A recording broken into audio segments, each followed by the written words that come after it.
imanın dayaqlarını qorumalı, İslamın dayaqlarını və bununla insan Allahın rəhmətinə nail olur və tövhid isə bunların içərisində ən əzəmətli, ən ucasıdır Allahın rəhmətinə nail olmaq üçün.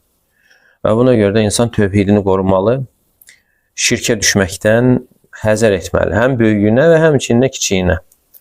Allah Teala buyurur ki: "İnna Allah la yaghfiru an yushraka bihi və yaghfiru ma dun zalika limen yasha." Allah Teala özünə şərik qoşanı bağışlamır və bundan aşağı olan günahlar isə istədiyinə bağışlayır. Yəni insan nə qədər ki tövhidi gerçəkləşdirir, Allah Teala bütün günahları bağışlayır.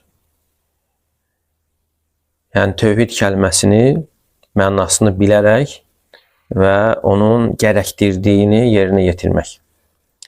Lakin bundan da bir çox insanlar tövhid kəlməsinin mənasını bilməkdən qafildirlər və həmçinin əməlləri ilə də buna müxalif, yəni zid çıxırlar.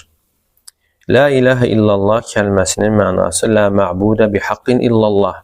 Yəni Allahdan başqa ibadətə haqqı olan məbud yoxdur.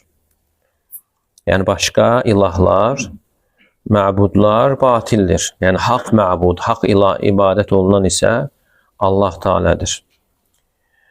Buna da dəlil olaraq Allah Teala buyurur ki, Həcc surəsi 62-ci ayədə: "Dəlikə bi ennallah huvel haqq." Bu ona görədir ki, Allah Teala haqq və ennema yed'un min dunihi huvel batil.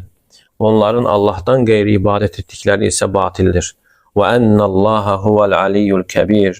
Və Allah Teala uca və böyükdür.